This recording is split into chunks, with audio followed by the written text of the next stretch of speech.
Father, I thank you for your Spirit's power and that you will reveal tonight and help us to set us free. We give you all the honor and the glory. All those in agreement said, amen. We've been talking about casual, critical, and crucial longings. And each one of these circles, I said, represented fire. And we said that a casual longing was something that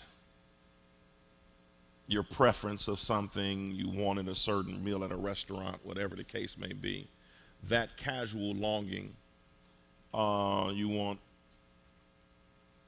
good news, that's casual. You would have manageable discomfort.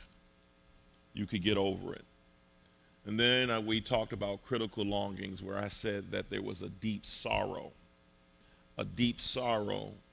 that empties your soul of energy to continue. And it requires you to be in relationship with someone, because when it's critical, you are connected with someone, and that you feel it really painfully if there's a break in the relationship. Then we spoke about critical longing, crucial longings. We said this was a longing that could only be met through direct relationship with God. Nobody else could fill that void. And the scripture we were using as the basis was John chapter 7, where Jesus said, I think it was John chapter 7, he said, is there anyone thirsty? Let him first come to me and drink. And living water would flow out of his belly. With living water flowing out of his belly, what that really meant was that if you allowed your appetite to be satisfied by God, then what would take place is you would be fulfilled. And then we went on to talk about, to say that we end up demanding relief.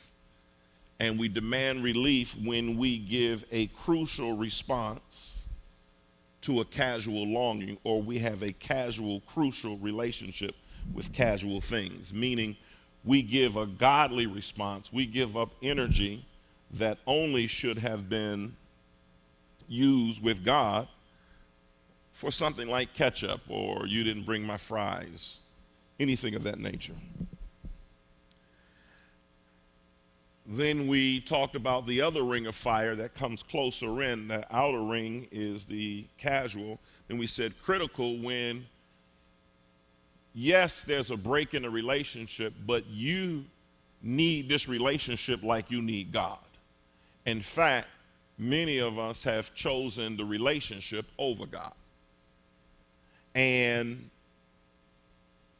I went back to explain that if your heart of hearts, what makes you happy or what makes you peaceful is to be in the space of relationship, and if you're not in relationship, you feel unwhole, then you have an unhealthy attachment, and you get into relationships, or sometimes you have an unhealthy way of being in a relationship. So what I said was, this was resistance. Both of these represented a life of resistance. And I'll do it here, and that was fire plus fire, or negative plus negative equals negative. And when I say resistance, I'm going to go back here and say that resistance is when I insist that this thirst that I have, this appetite that I have, will be satisfied by relationship or relationship. And so through insisting that, I'm saying, God, satisfy this despite my disobedience to his will, meaning I know that I'm doing something wrong in this relationship, or something's not right. I just don't feel it, but I am in it because you're going to love me. That's the best way to say it. And that's a life of resistance, because you are still saying, God, I am going to be fulfilled only when this I'm going to be fulfilled only when this relationship is fulfilled. So the question I wanted to ask, and I put here, both attempting to make the other quench their thirst. And so if you're in a relationship and both of you have not been fully filled with God, and when I say filled with God, that your relationship is not in a solid relationship with God, then you both are trying to get somebody else to fulfill only what God can fulfill. For me, I was trying to get Jill to fulfill only what God could fulfill. I was trying to get Jill to feel only what God could fulfill in me, and vice versa. She was trying to get me to meet an area in her life only God could do it, but she was making requirements of me. And so the question becomes then, why do we find ourselves holding on and resisting letting go of toxic relationships? Why do I remain in a situation that's toxic? Why do I stay in a situation that's no good to my soul? There's an answer. It's called, why do we find ourselves resisting and not letting go relationships? It's called the Stockholm Syndrome. The original term is the Stockholm Syndrome. And these are where a bank was being robbed, and the hostages began to have a connection with the robbers. So the victims created a strong bond with the victimizers. These men came in to rob the bank. They were customers in the bank, worked in the bank, and they were in there in such a long time that before long, they end up having a bond with the robbers. And then they started defending the robbers, and when they got out, they even set up a defense fund for the robbers. And so the Stockholm Syndrome is a deep, inexplicable bond with someone who has hurt you. Inexplicable meaning you can't explain it. You just know I feel connected to them. And I don't want to be, but at the same time I can't explain it. It's having compassion and loyalty to our abusers.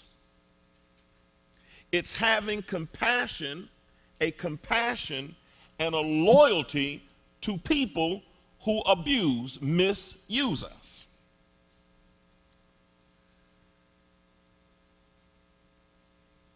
Whether that abuse is physical, psychological, emotional, or a combination of any of it,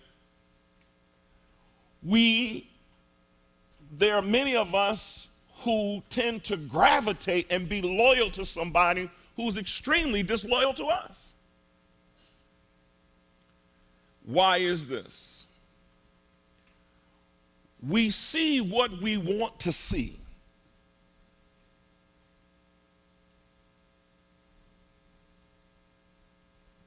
Let me go back and give you, I don't have time to give you a brief history, but you can get through something that took me 20 years to understand. 25 years to actually understand about myself. If you hear what I'm saying with you tonight, you can apply this information and get rid of that cloud that nags you. I think what I'm trying to deal with is, why would I keep putting myself in the same position over and over again with a different person, but the same situation? Are y'all following me? Y'all got me, ATL? Why am I doing that? The reason is when there's a lack of abuse or periods between the abuse and the relationship, it equals kindness as a proof that our abuser is human. So let me say to you this way.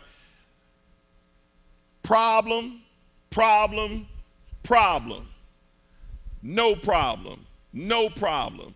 Kindness, kindness, kindness. They're human. Problem, they're back. Did y'all see that?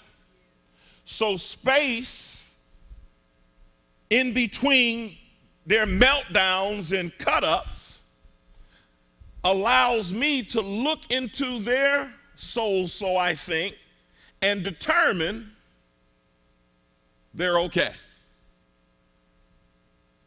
Are you with me? So the Stockholm Syndrome is about exploitative relationships that create a betrayal bond. Meaning you can be betrayed and bond to that or them or him or her who has betrayed you. Mother, father, son, daughter, aunt, cousin, you name it, grandmother, whatever it is, you can develop this where the hostage becomes the champion of the hostage taker. The incest victim covers up for the parent. Are y'all following this? You were abused, you were touched, and you end up making a decision to protect uncle. I'll be even nicer, to protect aunt or to protect this person. I make them my hero. It is the intensity of the relationship that's trapping you into it.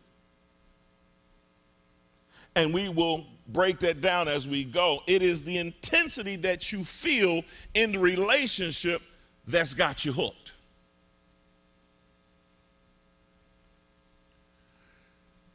Without proper raising, meaning not right from wrong, but because we grew up in a culture of cowards, where no one really confronted unless they were upset, many of us as children have learned to trust without evidence that says that we can trust. Trust and loyalty must be earned. Trust and loyalty and trust must be earned. It is not something that you just give to everybody. This is my friend. Matthew 12:48.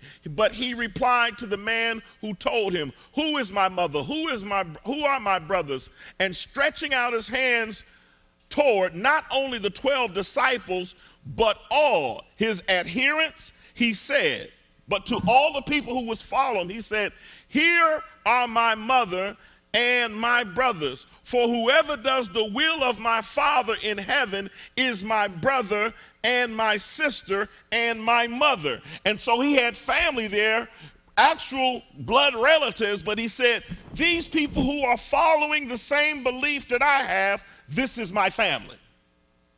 This is my mother. This is my brother. If you look, you will find that the people in the church love you more than the people in your own families at times. And sometimes people that you have developed a relationship with in Christ, who you are both, see, it's a difference between we both go to church. They go to their church, you go to your church, but it depends on what kind of church you're going to, on whether or not they are teaching you in such a way to make you own your responsibilities. Amen? So now, loyalty to that which does not work, or worse, to a person who is toxic, exploitive, or destructive to you is a form of insanity. When you have learned to be loyal to someone who is destructive, who exploits you, who is toxic for your soul, and you are loyal to that, it's a form of mental insanity because you're doing what you were not created to do. Now, I caution you before you start thinking of 20 people that you don't like. Because tonight we're dealing with you, not them. Are y'all with me? Because if you sit there, I understand, you're missing it. Too emotional, calm down. The signs that you're bonded in betrayal slavery, or you're a slave to being bonded to betrayal. You know you're bonded when there are a bunch of repetitive and destructive fights and don't nobody win. Every time you turn around, y'all arguing, and it ain't never settled. Don't nobody ever win. Y'all just tired, whoever this is. You know you are bonded when people around you, others can see plainly what you keep explaining away. Now listen, you understand you can have a bond with someone where you know, people can see, but you explain away what you saw. You keep coming up with another, this is what it really is. See, no, you don't understand. If you had understood this part, see, you weren't there. You know you're bonded when what was done to you, you can't see or feel, but your friends feel it, and they're horrified. You are having a bond with someone who betrays you when you can't see or feel, and your friends or your loved ones say to you, that don't make you mad? That didn't upset you? And if you go like, what? See, I want to submit to you that there was a time where I had to spend so much time asking Jill, asking my friends, how should I feel right now? Because I don't know how to.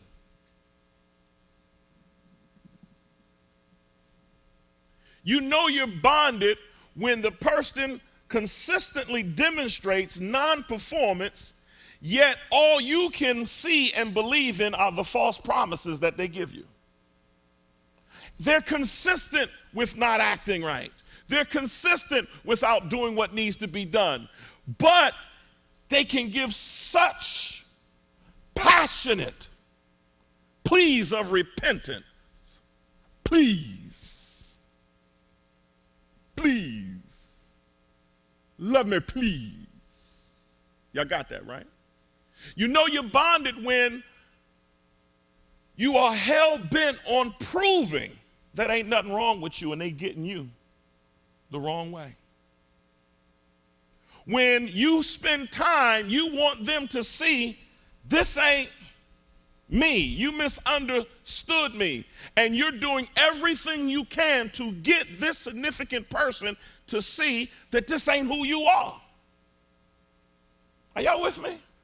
I guess what I'm saying, you're trying to prove to a parent, prove to a sibling, prove to a group, prove to a man, prove to a woman who keeps accusing you, or you're feeling a certain way, you know what you see is true, but yet they don't see it, and so now you spend your energy, now he will know that I love him. I'm talking about me. Are y'all with me?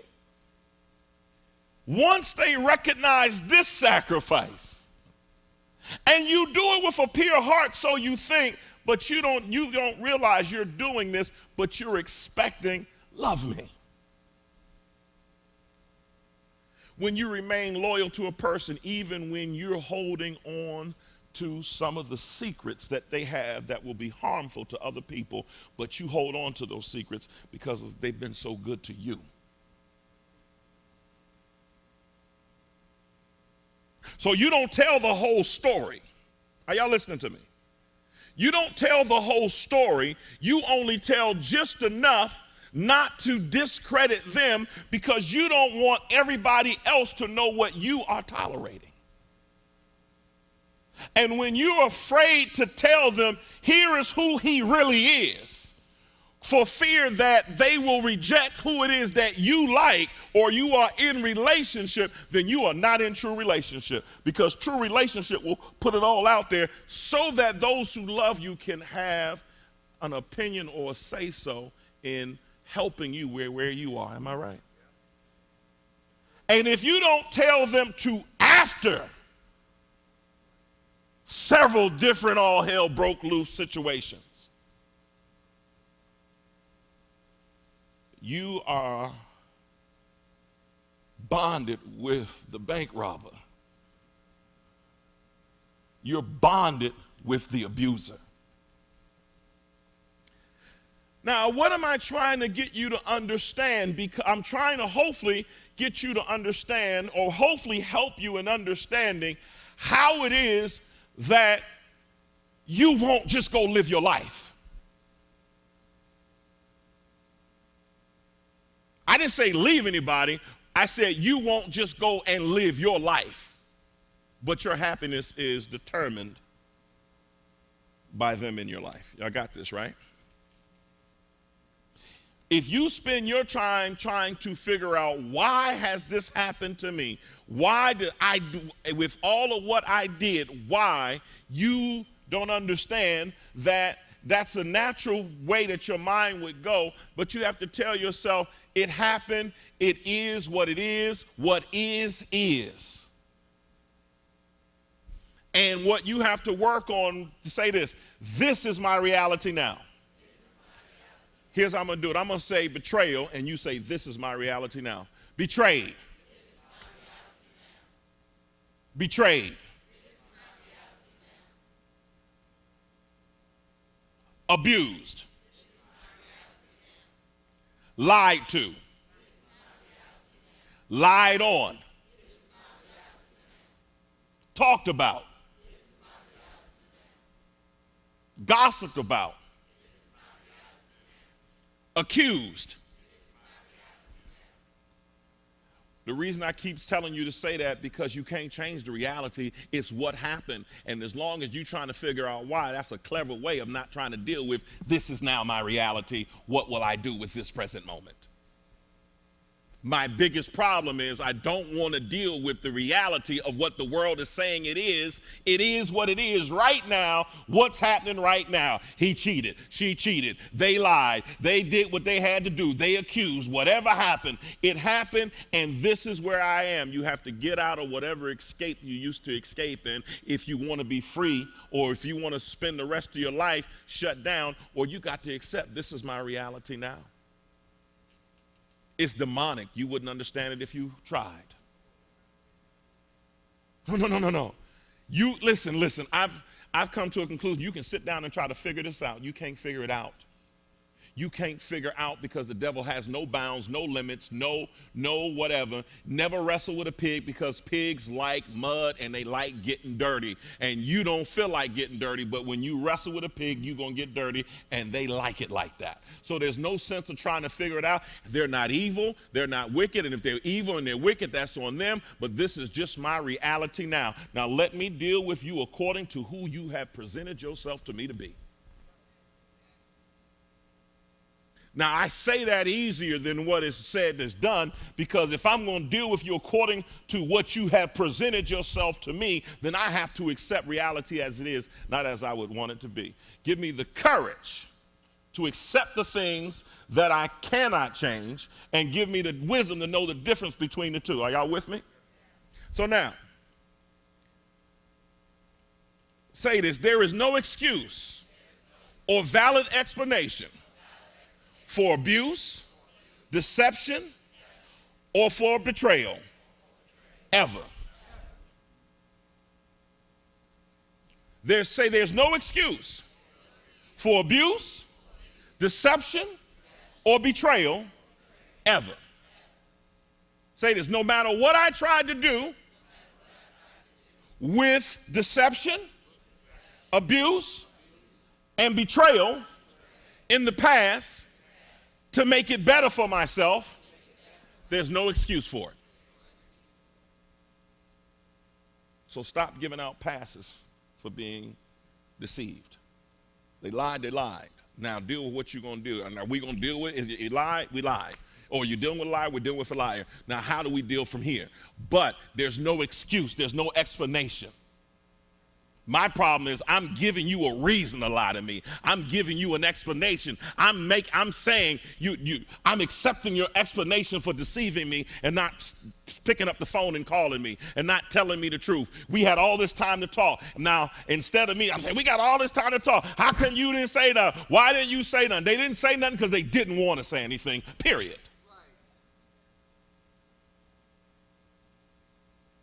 You with your child. How come you didn't call? They didn't want to call.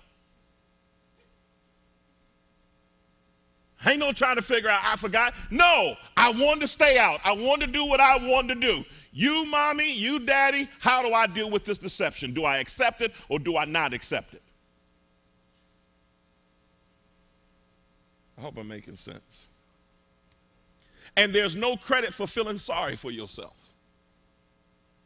Having a pity party and feeling sorry, whoa, they stabbed at me. I tried that. Listen, you must acknowledge, understand, and come to terms with the relationship.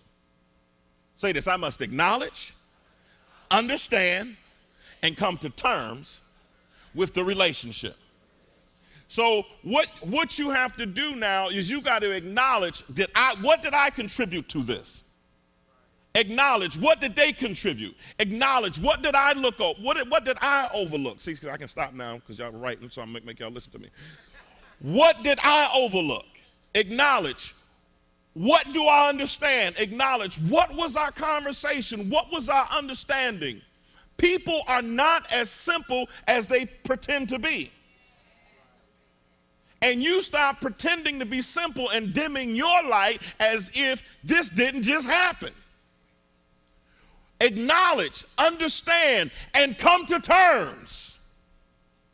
See, the biggest problem with some of you sisters, I thought about it, is say, one of the reasons you have not moved on and then ended up in a relationship because you won't come to terms with what happened in the last one. You keep coloring it pretty.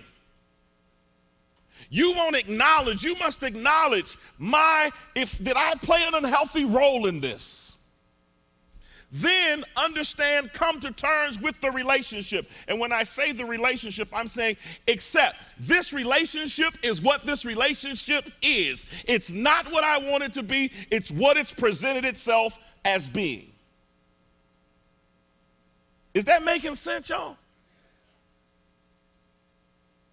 See, because I guess what I'm trying to do with, you'll drive yourself crazy trying to figure out, what is this?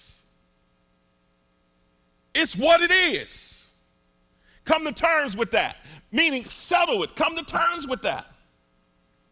I keep telling you, I say, I'm in the limo, I'm seeing this guy, I can't stand him. God is telling me you can't stand him because you are light mixing with darkness. This person has demonstrated time after time after time again that they're going to go with their flesh. You keep hoping against hope with no true fruit. So therefore, here we go. You are in a war with your perceptions now, not them. They know who they are, and they don't. Say this, they know who they are, and they don't. Did y'all hear that? Say I'm at war. I'm telling you, it took me a while to understand they know who they are and they don't know who they are. But they know who they are, they just don't know who they are. I don't know if that's grammatically correct. Because what it says, and the way of the wicked is like a deep darkness. They don't know over what they stumble. Listen, they don't know they're a psychopath. No, listen to me. I'm not being funny. I'm saying there are 10.5% of the people on this earth are psychopaths. They have no feelings. They can't feel remorse. And another larger percentage are sociopaths. You. Y'all think I'm talking about somebody out there. I wish my man was here. No, I wish you was here. So what I want you to understand, we'll deal with this as we keep going, because I'm trying to show you, you learn how to love a sociopath because they were your mother. He talking now. It's hot in here. Did they turn the air on? Listen to me. I'm not making none of our parents the devil. I'm not making none of our guardians. But sometimes you got to call it what it was. If you had a parent who was drug addicted, lust addicted, whatever type of addiction that there was, and they put up with addiction of their other partner or whatever the case may be, they were a sociopath because they themselves had to learn not to feel just to be able to keep you alive. So now, fight your war within. What do I mean? You're in a constant war between illusion and reality. Fight your war between illusion and what? Fight your war between believing in love and explaining away lies. Explaining away lies. Stop explaining away lies. It's either love or it's not love. It's either love or it's not love. You got to understand, I'm at war between an illusion of what is being presented and the reality of what is. And this is a war. Not with them, but with my own perception of what's happening. Now, y'all listen to me. When you're trying to get delivered from this thing that you are feeling, this dark cloud, you have to remind yourself, this is warfare time. I'm at war, not with a flesh and blood. I'm at war within myself because there's something deeply within me that does not want to accept this reality that has been presented to me. Let's keep going.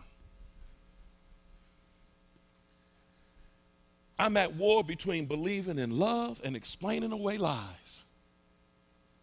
If I want you, I ain't gonna lie to you. And if I want you and I got a problem with lies, I'm gonna change them lies. I'm gonna change them to truth. You know when somebody wants something. Let's take it out of the context of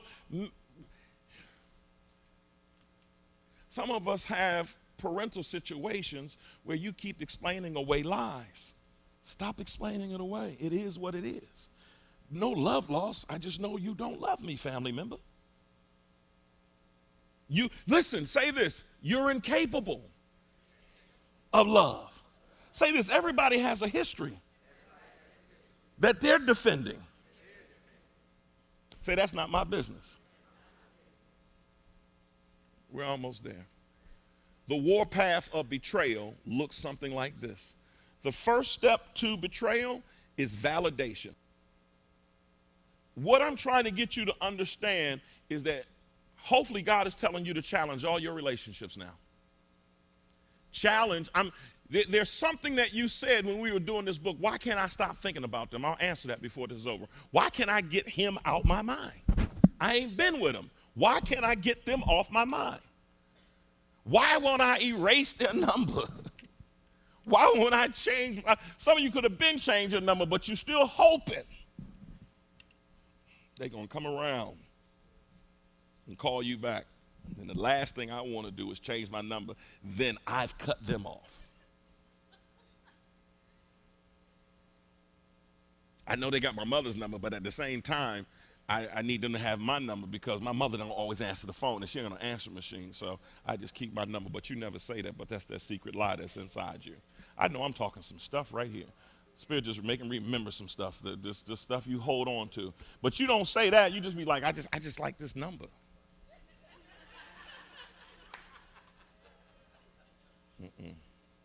I mean, everybody know this number. You ain't nobody. You are nobody. You're a blade of grass. Here today, gone tomorrow. So now, let's go to how it happened the first time and how it continues to happen. First part of the path is validation. The victimizer validates and promises. He validates with promises. She validates with promises. And you end up believing things actually the way they have been presented to you. You present what you got happening. Next step, it's the first betrayal. Real intentions become clear. And what I mean by that, the abuse and the exploitation begins to happen, and you begin to ask yourself what really happened. Because the first betrayal, you begin to realize, wait a minute, this thing is looking different than what I thought it was being presented. See, some of you all, and see, you're afraid that you are not going to keep somebody. You know, Betsy Smith, ain't nobody's business if I do. She said, my man jump up and beat me. I'd rather him beat me than jump up and leave me. Ain't no business. It ain't nobody's business but mine. It was later sang by Billie Holiday. It's nobody's business but mine. And so now, it's the real intentions become clear. And now, instead of what, you begin to see what really happened. When they validate, the whole purpose is to regain your confidence. Then the next step is re-seduction. They got to re-seduce you after you've already been seduced. And that is when the victimizer adds an explanation to the story so that the abuse is understandable. And so now if I just got to sit down and look into his eyes or look into and hear what they're saying, and you listen to the story, and that's when you get the new promise with a new explanation. And then once you get that, seduction always relies on the victim's willingness to trust again. And so there's a way that they begin to talk, and they're seducing you to get you to trust again. Now, the big mistake we make is that we prefer the story over the facts, behaviors, and results. Did you hear me? We prefer the story over the facts, the behaviors, and the results. I prefer the story that's being told to me than what I actually see happening. See, if you looked at the facts of your relationship like you look at the facts of your bank account, you'd be all right. You ain't got no money in there. You ain't got no money in there. You cannot go with the story, I'm rich. Are y'all with me? You got to go with the story, I got to be on a budget. If you looked at your relationship or the love bank in what's happening, if ain't nothing in there, ain't nothing in there. And you can't put nothing in there. But many of us want to believe the story because it's the story that we believed all our lives. And so once again, we were expecting that they would lullaby, speak a lie, tell me anything. Because you just want them to hold you and console you. So I'm going to submit to you tonight that the reason you will not get healed is that you're still trying to breastfeed. You're still trying to recapture something that was lost.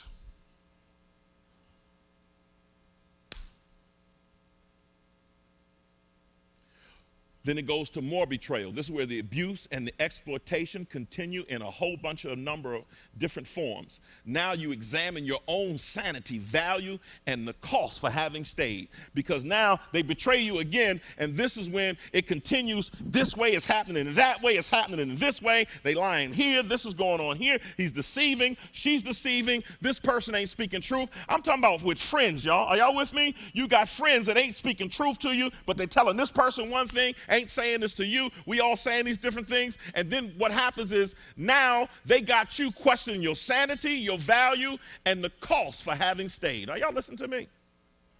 Now you're looking at, am I crazy?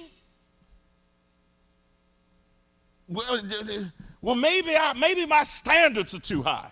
You know, your standards are not, I'm not talking about the perfection. I'm talking about having trust, mutual trust.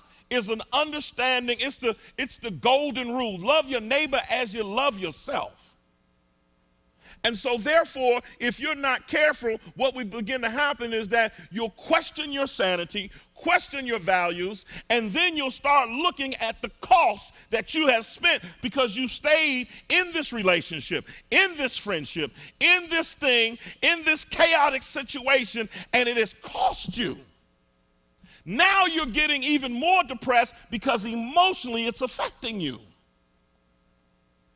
Am I connecting?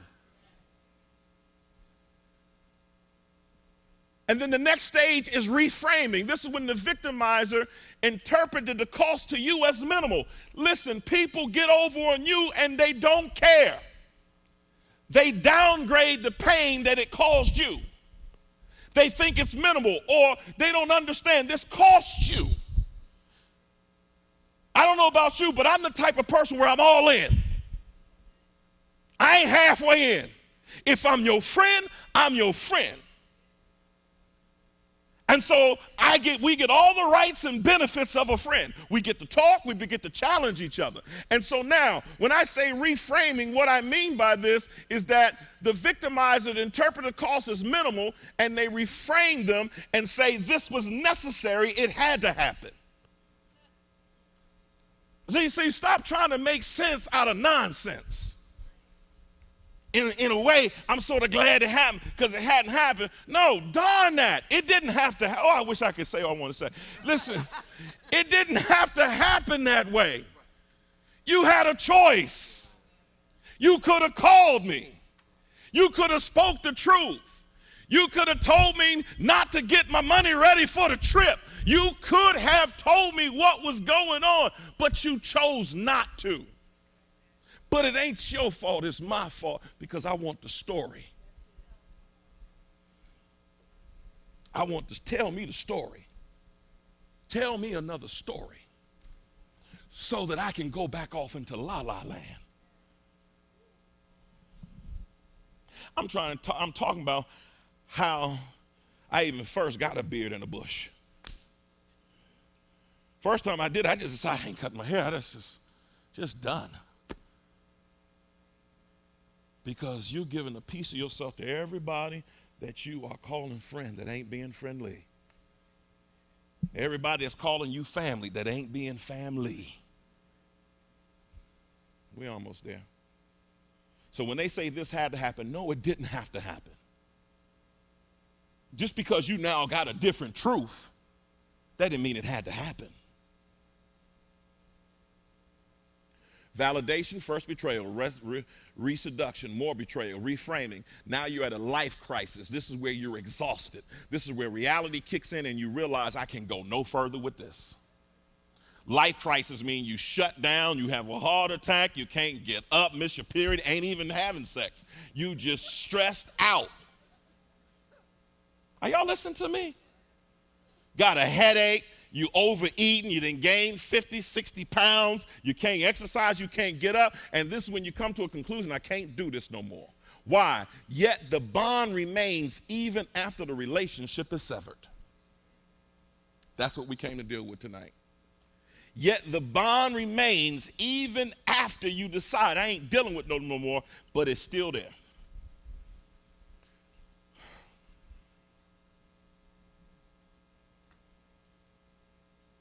You can't convert an abuser into a non-abuser. You cannot convert an abuser into a non-abuser. Can't do it. It's a decision that they have to make. Why can't I why, if I know that this situation is no good for me to be in, why do I still miss him? Why do I still miss her? Why do I still miss this? What is happening with me? Because I know, is it that I just want to be beat down anymore? Beat down some more? You know what? You don't miss them. You miss the addiction that their cycle created in your mind, in your brain. Say this every time. I tried to achieve the goal, and they moved the goalpost. Something chemically happened with my brain. Let's try it again. Say this. Every time I was stressed to the max and the goalpost was moved, that stress induced a changing in the wiring of my brain. Say this. Every time I got back in the relationship with the betrayer who showed no signs, but just a little bit of time away, but we had a good time, a rewiring took place in my mind. Say it. So say I got negative wiring and positive wiring. When they come together, say this, creates an addiction. I don't want him, say it. I want the addiction and the rush of that relationship. Now say this with meaning. I'm sick. Okay, I just want to make sure you got that.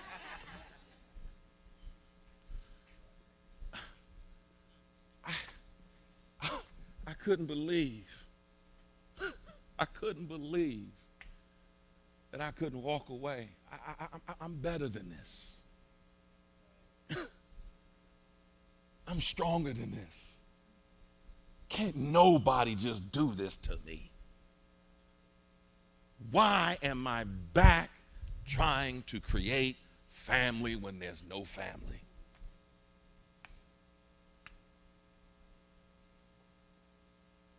Because every time you get around them, you have to decrease your light. One more. If you got an addiction to food, if you got an addiction to sweets, you got to stay out the ice cream aisle. You can't, if you got an addiction to food, you got to make sure you stay away from your favorite restaurants or those foods, right? If you got an addiction to sex or porno, you got to stay away from it. Ain't looking at nobody. You got to stay away from it. And so, when you get away from your addiction, what does your body go through? Withdrawal. When you get away from him, what does your body go through? I just love a man. I don't care what they say. When I want to be needed, when I need to be treated, when it comes to loving me, he's all right. It's the addiction of the makeup sex. It's the addiction of the makeup hug. And when we good, we really good. And now it's a chemical thing. And the only way to get rid of it is to get away from that thing that you're addicted to long enough for your brain to be healed. Be ye transformed by the renewing of your mind. Come on up.